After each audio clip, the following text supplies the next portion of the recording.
So here we are, now done with Thanksgiving. The first measurable snowfall has come and gone. Festive holiday lights are appearing on all the houses like magic. And my mind turns to memories of Christmas when I was a child. Oh, the smell of Mom's fresh baked bread, watching all those animated specials on TV, anticipating just how incredible Christmas morning would be. And of course, thinking of Christmas traditions, both past and present, that have carried on in my family for generations. In particular, getting lumps of coal, hanging the Christmas pickle, and sharing the peppermint pig. But you know what? More on those in a little bit. So I started thinking about what traditions other people may have. So I asked a couple of my friends about their experiences.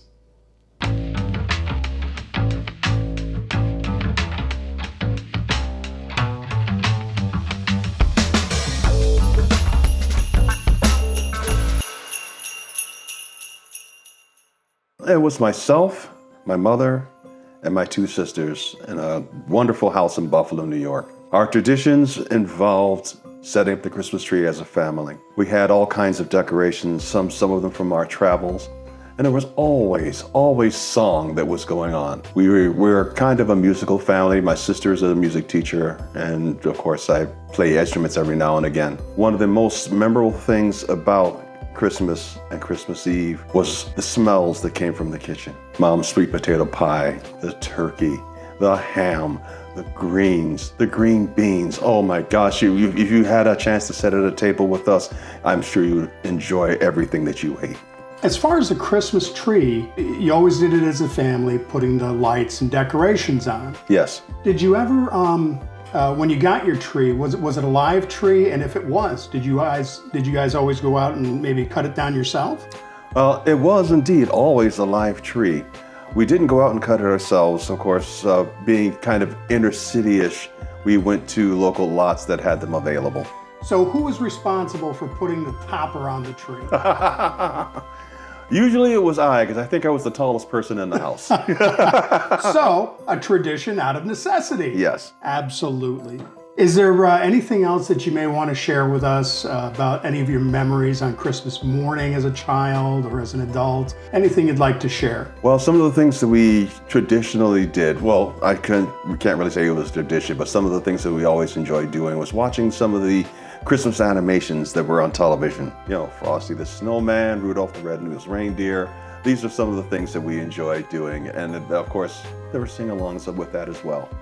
Absolutely. What was your favorite? I was always partial to Frosty the Snowman. The song is actually going through my mind as we speak right now. Yes. Merry Christmas, everyone. Stay odd. Yeah. Well, we would always go out and cut a tree. Usually we had some pines that came up voluntarily in our pasture lot.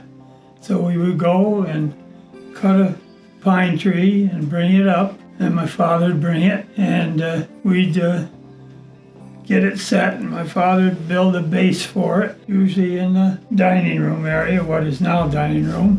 We would a lot of times make decorations and put them on. We would just sit and look at things and hope for Santa to come that night. That was 1935. Oh my goodness. That was more than a few years ago. And then my father would have to go out and take care of the cows, milk the cows, before we had breakfast. We would get out of bed earlier, usually my brother and we would come down and pick up our stockings, which would always have an orange and a candy cane. Yes. And that's all we were allowed to open, nothing under the tree, till my father came in and we ate breakfast. And then we would get into the presents under the tree. Having an orange in my stocking was always a fond memory. Did you ever get a walnut in your stocking? No. We used to get a walnut. Oh. I remember my grandmother and grandfather on the other end of the house would have their own breakfast, and and come out and celebrate the opening of gifts with us. But my grandfather had to go out and feed his chickens before we had breakfast and get that part off of the slate for the day.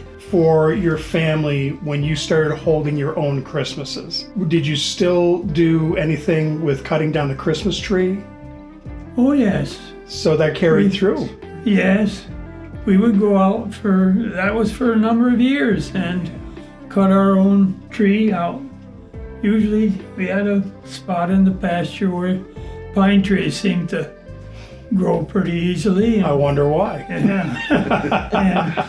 And in fact, it was my uncle's pasture, but it was right next door. Did you ever used to go on any sleigh rides?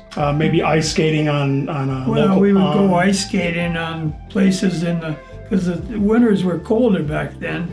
So there was usually ice in the field that we could, if it got snow on, we would push the snow off, and we would have a small ice skating area to skate on and build a little fire out of some dead wood that was nearby, Sure. and enjoy the day that way. Well, thank you so much to opening up your home for us today and being glad to. open with us, and really appreciate it. And hopefully it brought some good memories for you. And that's what we've got, is memories to cherish. I know I miss my mom so much with her baked bread and everything. So, but thank you so much. Thank you.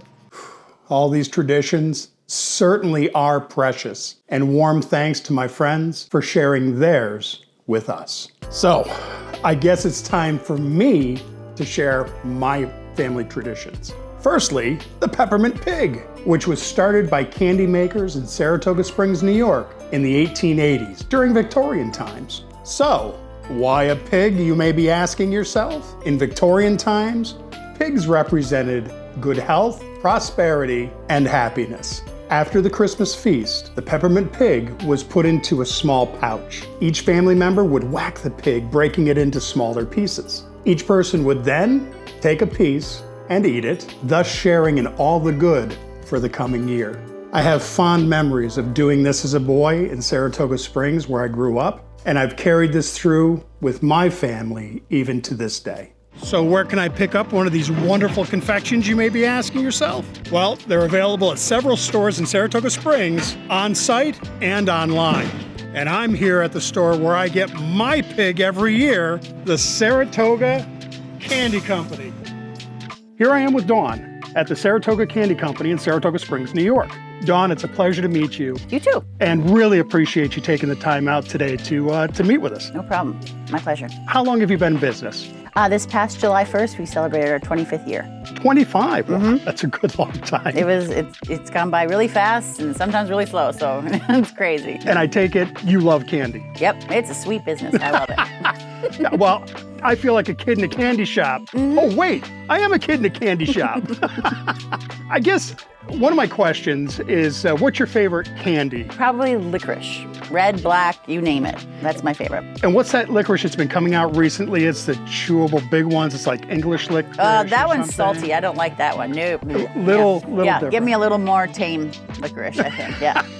I'm Well, wimpy. I think one of my favorite things in your shop, other than the fudge, has got to be my yearly peppermint pig. And I see you've got a whole bunch of them behind you. I just want to let people know that, hey, you can order them online. Come on down to Broadway in Saratoga. You can pick up your own.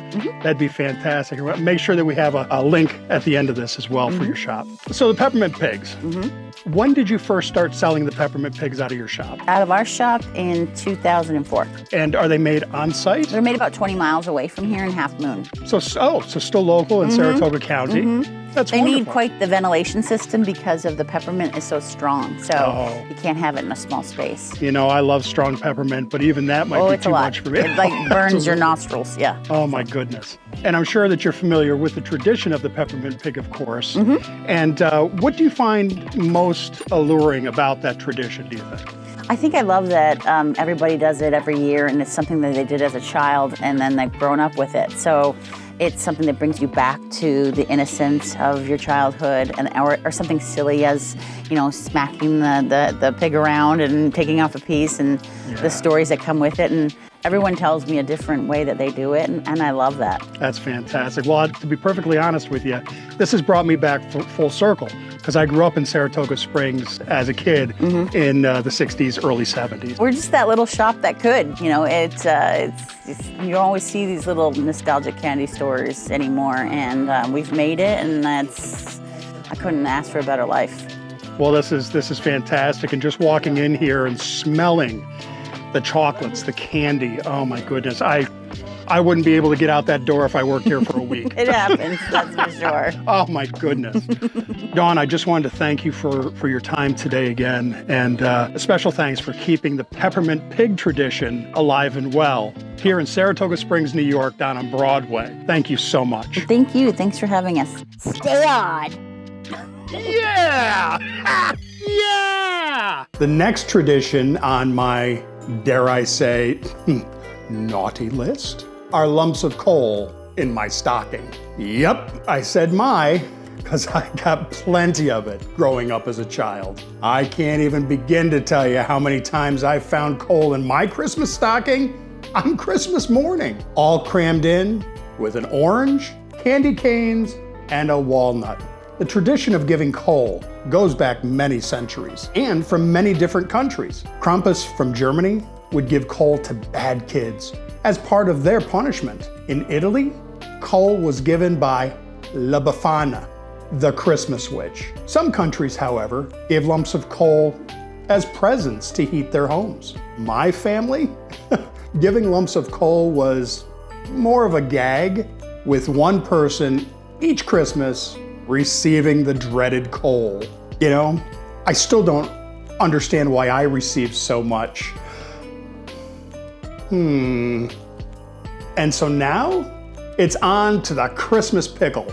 There's been a Christmas pickle on our tree every year for as long as I can remember. Now in my family, the fortunate child who found it on the tree first received the much relished,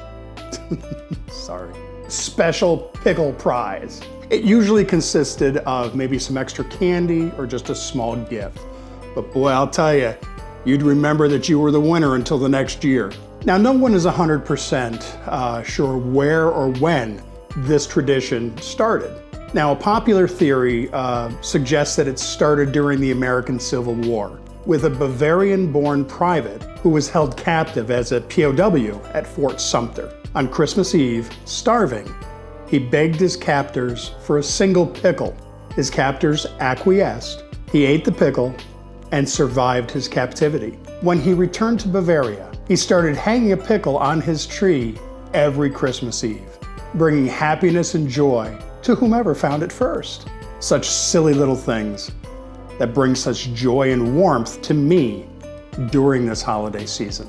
Now, whether your traditions are generational or brand new this year, may you find as much happiness with yours as I have with mine.